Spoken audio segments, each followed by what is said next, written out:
The rain was falling so hard that the city lights looked like blurred tears smeared across the windshield.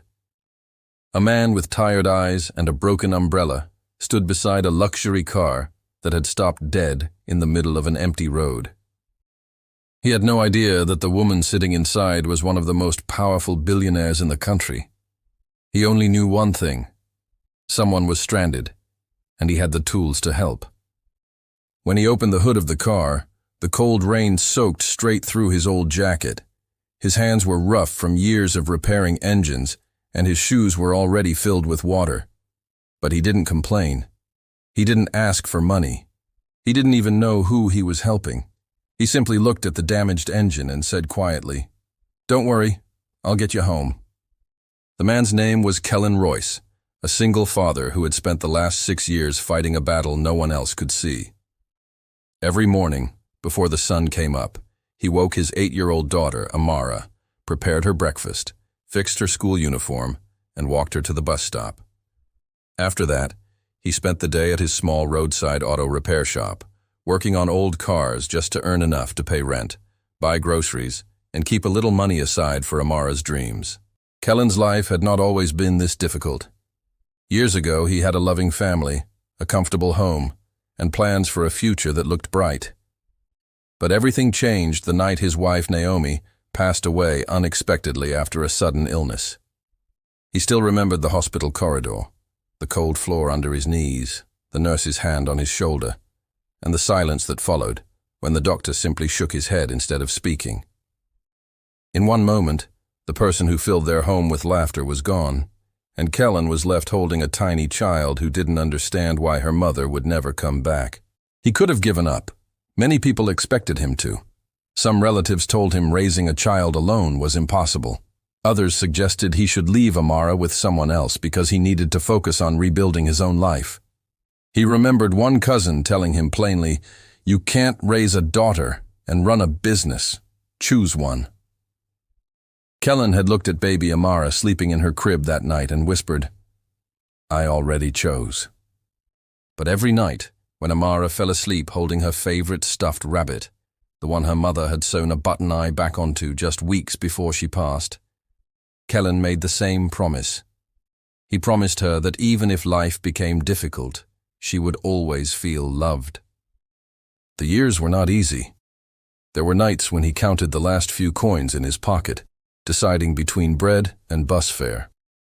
There were mornings when his old truck refused to start, and he had to walk miles in the dark to open his repair shop on time. There were moments when he sat alone on an overturned bucket after Amara went to bed, staring at his cracked phone screen, wondering if he was failing as a father. He once skipped 2 meals in a week, so Amara's shoes, the ones she'd outgrown, could be replaced before winter. He never told her, but whenever Amara smiled and said, "You're the best dad in the world," he found the strength to continue. Across the city, far from Kellen's small neighborhood, lived a woman named Serafina Vale. She was the owner of a massive technology company, a woman whose name appeared on magazine covers and business headlines. People saw her as fearless, brilliant, and unstoppable. But they didn't see the loneliness behind the expensive clothes and glass buildings. Serafina had spent most of her life chasing success because success was the only thing she could control. After losing her parents in a car accident when she was 19, she learned how to depend only on herself. She built an empire from nothing, sleeping in her office some nights, eating cold takeout at her desk, refusing every offer of comfort because comfort felt like weakness she couldn't afford. She built an empire from nothing, but somewhere along the way, she forgot what it felt like to trust someone. People around her wanted her money, her connections, her approval. Very few people cared about how she felt. That night, after a long and exhausting board meeting where she'd had to fire a man who had worked for her for 11 years, Serafina decided to drive home alone. She wanted a few quiet moments away from assistants, schedules, and endless conversations.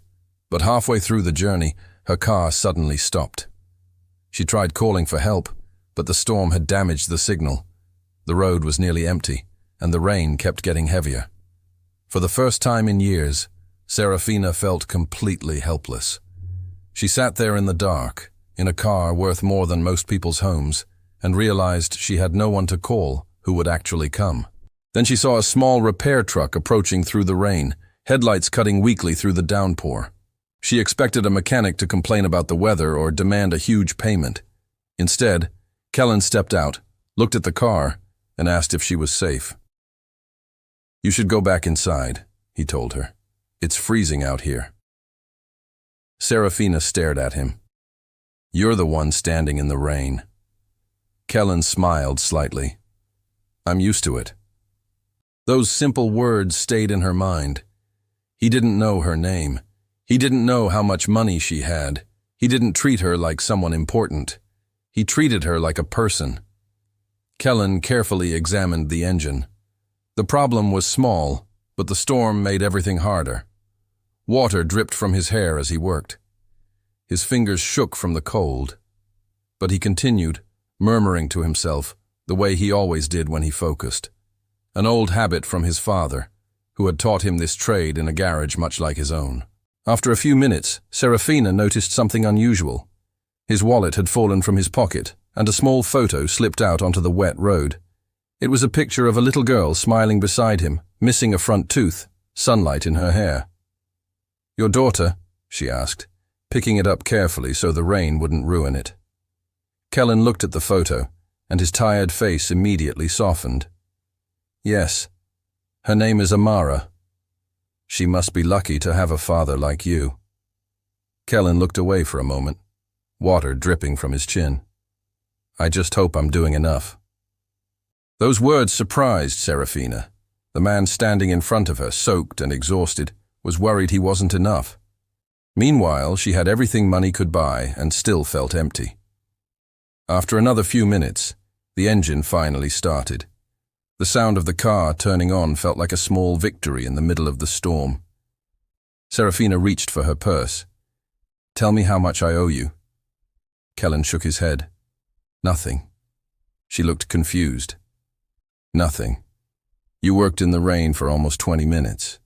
He closed the hood and smiled. "Someone needed help. That's all." Nobody had ever refused money from Serafina Vale. She didn't know how to respond. Before she could say anything else, Kellen picked up his tools and started walking back to his truck. "Wait," she called. He turned around. For a moment, Serafina didn't know what to say. She had faced investors, competitors, and impossible business decisions, but somehow talking to this stranger felt harder. Finally, she said, "I want to see you again." Kellen looked surprised, not because she wanted to meet him, but because he couldn't understand why someone like her would want to spend time with someone like him. "Why?" he asked. Serafina smiled softly. "Because you reminded me that good people still exist." The next morning, Kellen woke up thinking the previous night had been nothing more than a strange encounter. He helped Amara get ready for school, packed her lunch, a slightly squashed sandwich, and an apple cut into smiley face slices, the way she liked it, and returned to his normal routine. But later that afternoon, a black, luxury car stopped outside his repair shop. Kellen looked up and froze, a wrench still in his greasy hand. Serafina stepped out. She wasn't wearing a designer outfit or surrounded by assistants. She wore simple jeans and a plain coat. She looked different, more relaxed, more human. "I thought you might be here," she said. Kellen laughed quietly, wiping his hands on a rag. "You found me?" "I have resources," she replied with a small smile. "But I didn't come here for business." Over the next few weeks, something unexpected happened. Serafina started visiting the repair shop. At first, Kellen was uncomfortable. He wondered why someone so successful would want to spend time around his simple life. But Serafina didn't care about luxury anymore. She wanted to hear about Amara's school stories.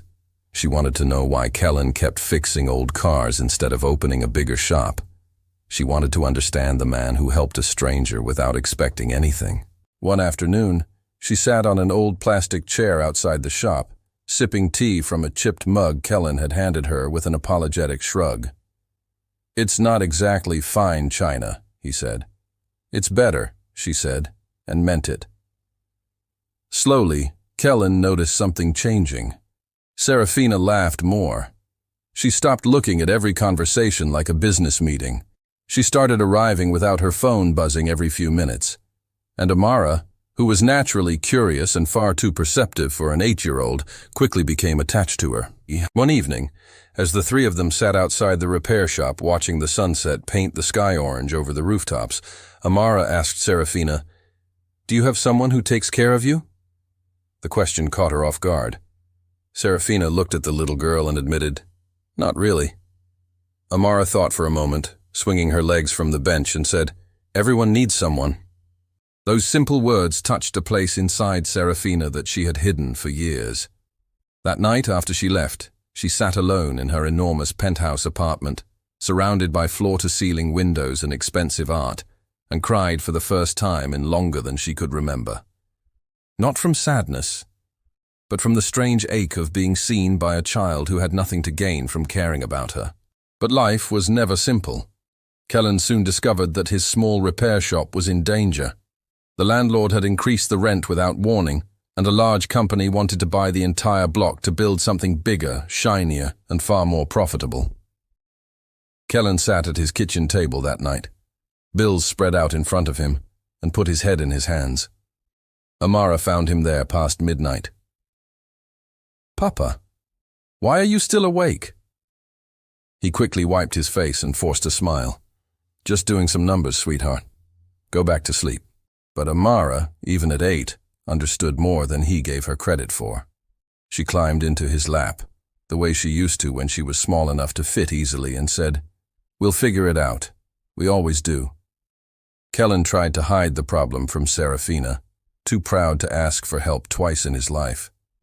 But Serafina noticed the worry behind his eyes, the way he'd grown quieter that week. She offered to help. Kellen refused. "I appreciate it," he said, "but I don't want you to fix my life." Serafina looked at him quietly. For years, people had accepted her help only because of her money. Kellen was the first person who rejected it because he valued his own dignity. That made her respect him even more. Instead of simply handing him money, Serafina used her knowledge and her connections to help him find a fair solution, negotiating with the landlord through proper channels, helping him register the shop as a protected small business, introducing him to a supplier who could lower his costs without lowering his quality. She helped him improve his business, bring in more customers, and build a future without ever taking control away from him. There was one night, though, when the negotiations nearly fell apart. The buyer threatened to push the deal through anyway, and Kellen, for the first time since Serafina had known him, looked truly defeated. He sat behind the counter of his shop long after closing, staring at an eviction notice taped to the wall. Serafina found him there. She didn't say anything at first. She simply sat down beside him on the cold floor, both of them surrounded by old tires and spare parts. "I've lost companies before," she finally said. "I've lost deals worth more than this entire street. But I've never seen anyone fight for something this small with this much heart. Don't you dare give up now." Kellen looked at her, eyes wet, not from the rain this time. "I'm not used to people staying, Serafina. Everyone I've loved either left or was taken from me." She took his hand, rough with years of grease and labor, and held it. "I'm staying," she said. "Not because you need saving, because I do." Months passed, and Kellen's repair shop began to grow. The landlord backed down once the small business protections were in place. New customers came in, drawn by word of mouth about the honest mechanic who never overcharged. But the biggest change wasn't financial. It was emotional. Amara had someone else who cared about her. Someone who showed up to her school play, who sat in the front row clapping louder than anyone else in the audience, who braided her hair before she even asked. Kellen had someone who understood his struggles without needing him to explain them twice. And Serafina finally had something she never thought she would find again. A place where she belonged. There was a quiet evening, almost a year after that first storm, when Amara, now a little taller, a little more grown, handed Serafina a folded piece of paper at the dinner table. It was a drawing, 3 stick figures holding hands under a sun with the words, "My family," written in careful crooked crayon letters above them. Serafina stared at it for a long moment before she could speak. "Is that me?" Amara nodded, completely unaware of how much weight those 2 letters carried. "Your family now. Family doesn't leave." Serafina excused herself for a moment, walked to the small bathroom at the back of the shop, and let herself cry quietly, gripping the sink, overwhelmed by a kind of happiness she had forgotten existed. One evening, as the city lights appeared in the distance, Serafina stood outside the repair shop, remembering the rainy night that changed everything. She had entered that night feeling alone. She had left with a reminder that kindness could reach even the most guarded hearts. Kellen walked beside her and said, "Funny how a broken car brought us here." Serafina smiled. "Maybe some things break so they can lead us somewhere better." He took her hand, the same rough hand that had once worked on her engine in the freezing rain, without asking for a single rupee in return. Somewhere inside the shop, Amara watched them through the window, smiling the way only a child who finally feels safe can smile. Because sometimes the people who save us are not the ones with power or wealth. Sometimes they are ordinary people standing in the rain, choosing to be kind when nobody is watching. And sometimes that one small act of kindness doesn't just change a single night. It changes an entire life. Like, share and subscribe my channel for new story.